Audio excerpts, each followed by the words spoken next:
الحمد لله وكفى وسلام على عباده الذين اصطفى أما بعد فقال النبي صلى الله عليه وسلم لا تمس النار مسلما من رآني أو رأى من رآني أو كما قال عليه الصلاة والتسليم۔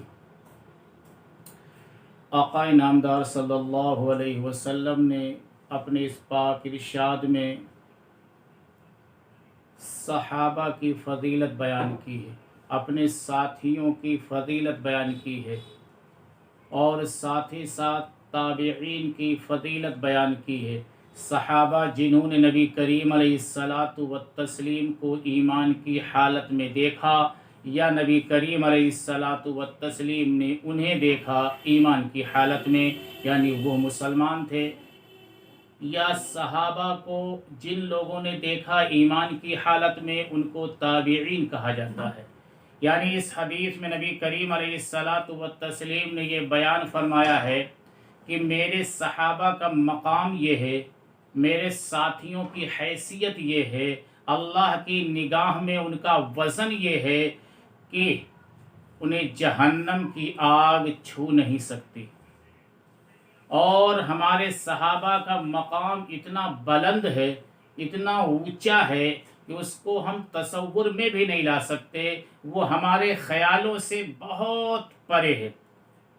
صحابہ کو جس نے ایمان کی حالت میں دیکھا، صحابہ کو جس نے محبت سے دیکھا، صحابہ کو جس نے عقیدت سے دیکھا، اسے بھی جہنم کی آگ نہیں چھو سکتی۔ تو صحابہ کا مقام اتنا بڑا ہوا ہے، اتنا صحابہ افضل ہیں، اتنے زیادہ اعظم اور اکرم ہیں کہ ہم اگر ان کو سوچنا بھی چاہیں، ان کے مقام و مرتبہ کے بارے میں غور و فکر بھی کرنا چاہیں، تو ہم غور و فکر نہیں کر سکتے۔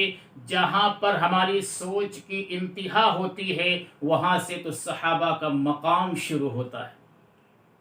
اس کے باوجود ماں باپ کی نافرمانی اتنی خطرناک ہے، اللہ کے غضب کو دعوت دینے والی ہے، اللہ کے قہر کو دعوت دینے والی ہے، اللہ کے غصے میں اضافہ کرنے والی ہے ماں باپ کی نافرمانی۔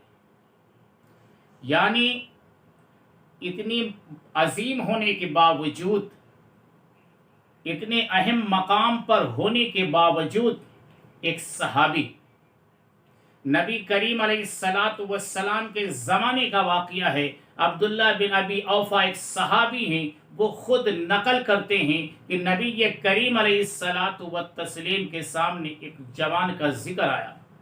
نبی کریم علیہ الصلاۃ والسلام کی مجلس میں ایک صحابی کا بیان ہوا، ایک صحابی کا ذکر ہوا، ایک صحابی کے بارے میں آپ کو یہ بات معلوم ہوئی کہ ان کا آخری وقت ہے، ان کا چل چلاؤ کا وقت ہے، ان کی زندگی کا چراغ بجھنے والا ہے، ان کی شمع حیات گل ہونے والی ہے، لیکن انہیں کلمہ طیب پیش کیا جا رہا ہے، انہیں آخری یہ کلمہ پیش کیا جا رہا ہے، کلمہ شہادت پیش کیا جا رہا ہے، یہ پاکیزہ کلمہ پیش کیا جا رہا ہے، تو ان کی زبان ساتھ نہیں دے رہی ہے، وہ لاکھ کوشش کر رہے ہیں، وہ ہوش و حواس میں ہیں، عقل ان کی سلامت ہے، ہوش ان کا سلامت ہے، اچھی طرح سے بات سمجھ رہے ہیں، ہر طرح کی بات کر رہے ہیں، آخری وقت ہونے کی وجہ سے وہ کلمہ طیب پڑھنا چاہتے ہیں، تو کلمہ طیب ان کی زبان سے جاری نہیں ہو رہا۔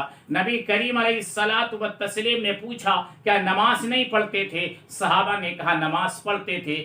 صحابہ نے سے پھر پوچھا نبی کریم علیہ الصلاۃ والتسلیم نے کیا روزہ نہیں رکھتے تھے؟ تو صحابہ نے کہا روزہ بھی رکھتے تھے۔ پھر صحابہ سے نبی کریم علیہ السلام نے پوچھا کیا زکوٰۃ نہیں دیتے تھے؟ صحابہ نے کہا زکوٰۃ بھی دیتے تھے۔ تو آپ نے پوچھا کیا ماں کی نافرمانی کرتے تھے؟ اب صحابہ خاموش۔ نبی کریم علیہ الصلاۃ والتسلیم کو یہ بات معلوم ہو گئی، آپ گئے کلمہ پڑھنے کو کہا، زبان ان کی ساتھ نہیں دے رہی، کلمہ وہ پڑھ نہیں پا رہے ہیں۔ اب اندازہ لگائیے کہ کالی کملی والے محمد عربی صلی اللہ علیہ وسلم کی زیارت کرنے کے بعد ایمان کی حالت میں جنت میں جانا یقینی ہو جاتا ہے، جہنم سے بچنا یقینی ہو جاتا ہے، اس کے باوجود ماں کی نافرمانی اتنی خطرناک ہے، اتنی خطرناک ہے کہ صحابیت کا شرف حاصل ہونے کے باوجود جنت میں جانے میں رکاوٹ بنی ہوئی ہے۔ ماں کی نافرمانی، ماں کو تکلیف پہنچانا، ماں کو رلانا، ماں کو ایسی بات کہہ دینا جس کی وجہ سے ماں کا دل ٹوٹ جائے۔ آدمی کتنے بھی سجدے کرے، پیشانی پر پیشانی ٹیکے، سجدوں پر سجدے کرے، دعاؤں پر دعائیں مانگے، دامن پہ دامن پسارے، ہاتھوں پر ہاتھوں کو اٹھائے، خوب روئے، عاجزی کرے، انکساری کرے، گڑ گڑائے، آنسو بہائے، ندامت کا اظہار کرے، لیکن اگر ماں باپ کا دل دکھاتا ہے تو اس کی دعا سر کے اوپر بھی نہیں جا سکتی۔ اب اس واقعے سے اندازہ لگائیے کہ وہ صحابی جن کے بارے میں نبی کریم علیہ الصلوۃ والتسلیم نے فرمایا کہ اگر کسی صحابی کو کوئی محبت سے دیکھ لیتا ہے، صحابی کو عقیدت سے دیکھ لیتا ہے، صحابی کو احترام کے ساتھ دیکھ لیتا ہے، صحابی کو پیار کی نگاہ سے دیکھ لیتا ہے تو جہنم کی آگ اسے چھو نہیں سکتی۔ لیکن یہاں پر وہ صحابی ہونے کے باوجود نبی کریم علیہ الصلوۃ والسلام کی روزانہ زیارت کرنے کے باوجود، نبی کریم علیہ الصلوۃ والسلام کی صحبت میں رہنے کے باوجود، جب انہوں نے ماں کی نافرمانی کی تو اللہ تبارک و تعالیٰ نے شرف صحابیت کے باوجود ان کو کلمے سے محروم کر دیا۔ اب آگے بات یہ بنتی ہے کہ ماں کو بلایا گیا، ماں سے کہا گیا کہ تم اپنے بچے کو معاف کر دو۔ ماں نے کہا لقمنی فقفع عینی، اس نے مجھے تماچا مارا تھا جس کی وجہ سے میری ایک آنکھ ضائع ہو گئی، میں اسے معاف نہیں کر سکتی۔ تو نبی کریم علیہ الصلوۃ والسلام نے صحابہ سے کہا کہ تم لکڑیوں کا انتظام کرو۔ تو اس عورت نے پوچھا، اس بڑھیا نے پوچھا کہ آپ لکڑیاں کیا کریں گے؟ تو آپ صلی اللہ علیہ وسلم نے فرمایا کہ میں وہ لکڑیاں اس لیے اکٹھا کرا رہا ہوں، لکڑیاں اس لیے جمع کرا رہا ہوں، اگر تم اپنے اس لڑکے کو معاف نہیں کرتی ہو، اپنے اس لختے جگر نور نظر کو معاف نہیں کرتی ہو، اپنے جگر گوشے کو معاف نہیں کرتی ہو، تو میں تمہارے سامنے تمہارے بیٹے کو اس سزا کے طور پر آگ میں ڈال دوں گا، آگ میں جلا دوں گا، آگ کا حصہ بنا دوں گا۔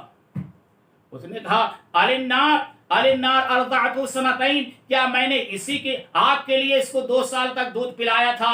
النار حملته 9 اشہر، کیا 9 مہینے تک میں نے اپنے پیٹ میں اس کو اسی لیے رکھا تھا؟ اے محمد عربی صلی اللہ علیہ وسلم، آپ پر میری ماں میرے باپ قربان، میں نے آپ کو گواہ بناتے ہوئے میں نے اپنے بچے کو معاف کر دیا۔ ادھر ماں معاف کرتی ہے، ادھر کلمہ طیب زبان پہ جاری ہو جاتا ہے۔ یہ ہے مقام والدین کا کہ ماں کی نافرمانی کرنے کے باوجود، ماں کی نافرمانی کرنے کی وجہ سے، شرف صحابیت کے باوجود ایک آدمی کلمہ طیب کے پڑھنے سے محروم ہو رہا ہے، زبان پہ جاری کرنے سے محروم ہو رہا ہے، ہوش و حواس باقی ہیں لیکن کلمہ طیب پڑھنے سے محروم۔ اسی طرح سے نبی کریم علیہ الصلوۃ والتسلیم کے ایک صحابی ہیں عبداللہ بن عمر رضی اللہ تعالیٰ عنہ، مطاف میں کھڑے ہوئے ہیں، ایک صاحب آتے ہیں اپنی ماں کو ملک یمن سے پیٹھ پر لاد کر لاتے ہیں اور اپنی ماں کو پیٹھ ہی پر لادے طواف کرا رہے ہیں۔ جب وہ طواف سے فارغ ہوئے، شعر پڑھ رہے انی لہا